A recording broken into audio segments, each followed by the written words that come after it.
If you had told the Gareth Bale of 2013, back when he was a nightmare to Premier League defenders and was inching closer to a world record transfer move to Real Madrid, that after 9 years of staying at Madrid, 5 Champions League titles and over 100 goals later, achievements which would make one a club legend at any other club, that he would be given one of the most disrespectful exits from the club, he would have thought you were out of your mind. However, as of July 2022, literally no one can deny that this is the case. Parasite is what they described Gareth Bale as. Bale's relationship with the media and the Real Madrid supporters have been quite a tricky one. Well, I don't need to say anything. It's a waste of my time. It's disgusting, and yeah, they should also be ashamed of themselves. The media targets him for not performing well or living up to his 100 million euros price tag, while ignoring the amount of injuries he suffered during his time, and while the fans target him for not caring too much about the club, as seen in recent evidence clearly showing him not being a part of the team's recent trophy celebrations. To make matters worse, even his former manager don't particularly have much nice things to say about him either. Vamos a ver si es mañana mejor. What went wrong? There was a time Gareth Bale was the hottest thing in football and possibly the closest to dethroning Cristiano Ronaldo at Real Madrid. This is the painful downfall of Gareth Bale. Welsh superstar Gareth Bale has agreed a deal to join LAFC of the MLS on a 1-year deal. Gareth Bale started his football career at Southampton. Registered as a left-back, his extraordinary pace and his free-kick prowess was what separated him from the rest of his teammates. According to the Telegraph, Bale was blessed with so much pace that he clocked 100 meters in 11.4 seconds just at the age of 14, so it was evident that he had tremendous potential. He spent 7 years at Southampton before eventually signing for Premier League side Tottenham in 2007 for £7 million. It was at Tottenham that Bale would go on to make his name, but his time at Tottenham didn't get off to an explosive start though. He found very little opportunities, and even when he did, his momentum was usually halted by injuries. It would be in the 2009-10 season that his luck would change for good, as then Tottenham boss Harry Redknapp, in the middle of a tactical makeover, decided to transform Bale into an attacking player in what was undoubtedly the turning point of his career. The experiment worked, and Bale became a machine. He had absolute freedom to use his pace and thus became a nightmare for opposition defenders as he led Tottenham's charge to consistent Champions League football. His numbers kept going higher and higher as he hit double figures in his goal tally for Tottenham in all competitions in his final few years at the club. The whole world started to take notice as he was being linked with other top Premier League clubs. However, it was in the 2012-13 season, his final season at the club, that Bale would completely blow everyone's mind away as he put all prior doubts to bed. He scored 26 goals in 44 appearances across all competitions, with 21 of them coming from the Premier League alone, which earned him the 2013 PFA Players Player of the Year award, the Young Player of the Year, and the Football Writers Association Player of the Year award, as he became the first player since Cristiano Ronaldo in 2007 to win all 3 awards, and as fate would have it, they will both link up in Real Madrid by the end of that season. The race for Bale's signature was on. Every top club wanted to sign him, but it would ultimately be the club from above, the most successful European club of all time, Real Madrid, that will get his signature and add him to their latest collection of Galacticos. The transfer fee caused a bit of a problem though. Because Bale's transfer fee was bigger than Ronaldo's, a player who at the time was considered by many to be the best player on the planet, the media and fans couldn't help but to put Bale in a position where he has to deliver as much as Ronaldo has been delivering for the past few years. This was a problem. Not only was Bale not Ronaldo, he had a little bit of a history with injuries, which of course was almost non-existent in the case of Ronaldo. But asking another player, with the exception of Lionel Messi, to consistently produce 40 to 50 goals a season was incredibly unrealistic and quite a bit unfair. However, Bale took everything on his shoulders and was determined to impress his new club. He formed the famed BBC trio along with Ronaldo and Karim Benzema and took Europe by storm, as his 22 goals in 44 appearances across all competitions helped Real Madrid to their 10th Champions League title in 2014. He even scored in the final against Atletico Madrid. He single-handedly won them the Copa del Rey with his breathtaking solo effort in the final against FC Barcelona, which according to many was Real Madrid's best goal of that season. He carried on his incredible form towards the following season with 17 goals in 48 appearances across all competitions, but the season didn't end the way they would have hoped, as they were being forced to quietly watch their arch rivals FC Barcelona sweep up every trophy in sight, recording a second treble win in the club's history.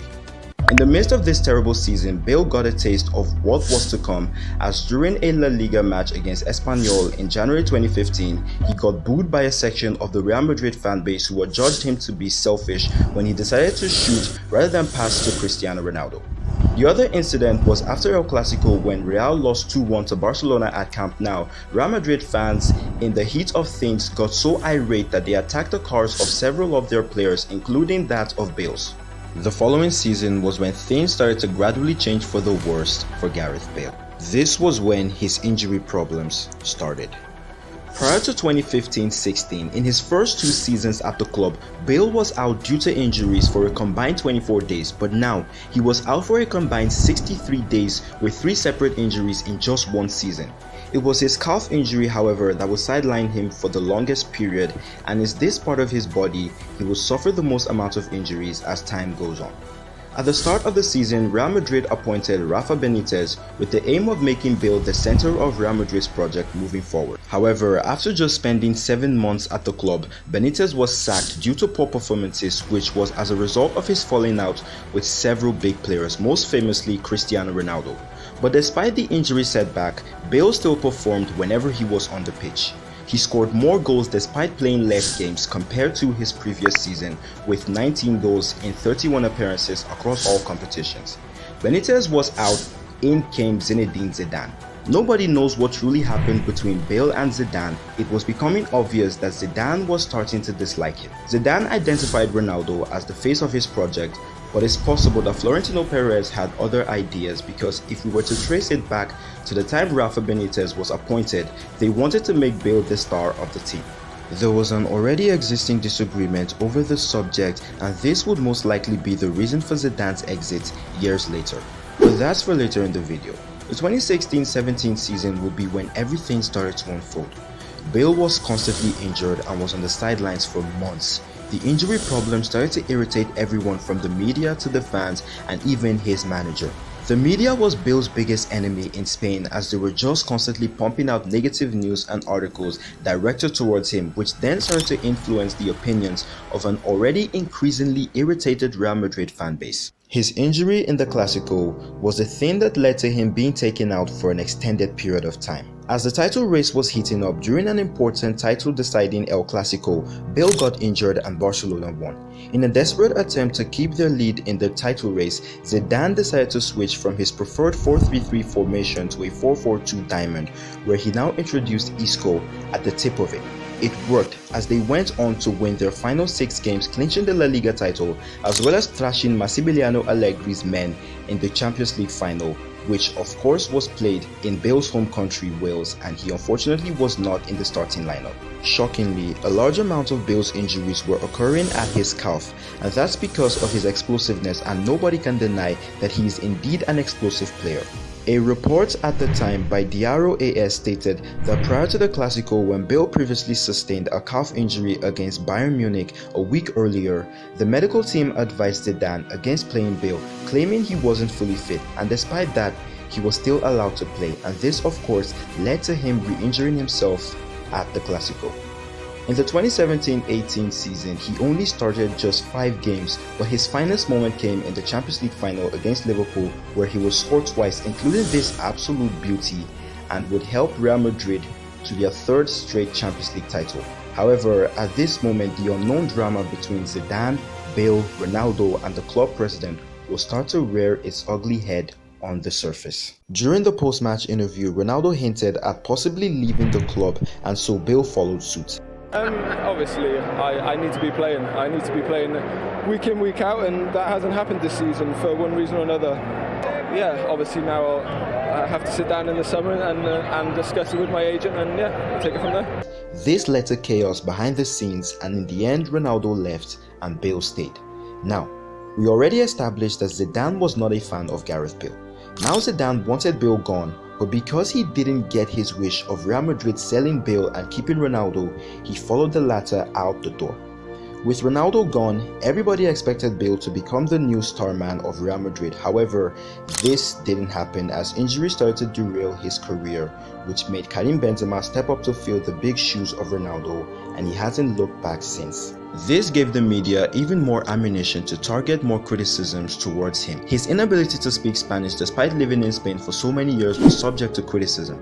¿Hablas español ya? Huh? ¿Hablas español? Sí. He was accused of not fully adapting to Spain and its culture, but it wasn't like he was the first person to go through this similar thing. Previous British players like Michael Owen and David Beckham were also not able to properly adapt in Spain. In the case of Michael Owen, he was incredibly homesick to the point where he bought British newspapers to make himself feel more at home. And David Beckham's wife Victoria also talked about how she felt everywhere smelt like garlic. His former teammate Marcelo spoke on how they were only able to communicate using sign language only. The fact that he couldn't communicate with a lot of his teammates probably led to isolation, added with his already introverted personality. It is safe to say he didn't feel quite at home. It's possible that his problems with Zidane wasn't able to be solved due to the language barrier, as dialogue could have been a really effective way to sort things out. The media continued to add fuel to the fire when teammates Thibaut Courtois revealed the nickname he was given in the dressing room, the golfer, due to his love for golf, and proceeded to weaponize it. Bale was getting booed by his own fans, which isn't surprising because it happened to much bigger legends in the past, but because he didn't appear to care, the hatred got worse. It's better to leave him alone, don't make him pressure, do pressure to another players, leave him alone, because in their match against Levante in early 2019, when Bale scored the winning goal via penalty, he threw the hands of his teammate Lucas Vazquez, and this caused a bit of a stir, indicating he had fractured his relationship with several of his teammates. In November 2019, he got himself into yet another controversy after he helped Wales qualify for Euro 2020. Himself and his teammates unveiled a banner which read Wales, Golf, Madrid in that order, and this literally caused a meltdown back in Madrid. Full on though, critical of Bale, saying disrespectful, misguided, ungrateful in that order. Although he dismissed it as banter, the damage had already been done. Zidane made his return towards the end of the disastrous 2018-19, and the message was clear. He wanted Gareth Bale out of the club ASAP. Vamos a ver, si es mañana, mejor. Pero He even said at the time, even if he had a chance for a fourth substitution, he would still not have selected Bale. Everything that's happened over the last, 3 months since the start of the season, when of course they thought he was going to go to China. He thought he was going to China. Zidane thought he was going to China, and he didn't. Long story short, Bale moved back to Tottenham on loan for the 2020-21 season, where injuries also limited his impact, but he managed to help them with his 20 goals in all competitions. He returned to Real Madrid ahead of the 2021-22 season, with former boss Carlo Ancelotti now in charge, but he never regained his form. The fans continued to hate on him, and Ancelotti continued to step in and defend him.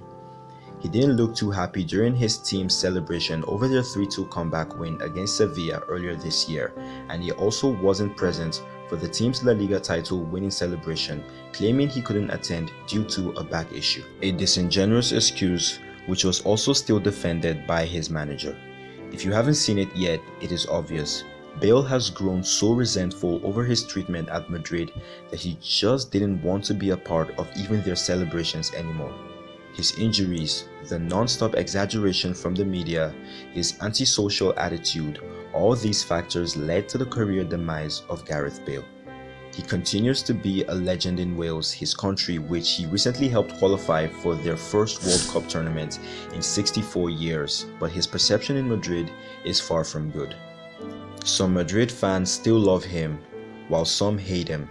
But whether you love him or hate him, you cannot deny that he is indeed a club legend. Que ha hecho muchos goles importantes en ese club, entonces es un jugador. Bale recently signed for Los Angeles FC in the United States of America, signaling the sad end of his career at the highest level.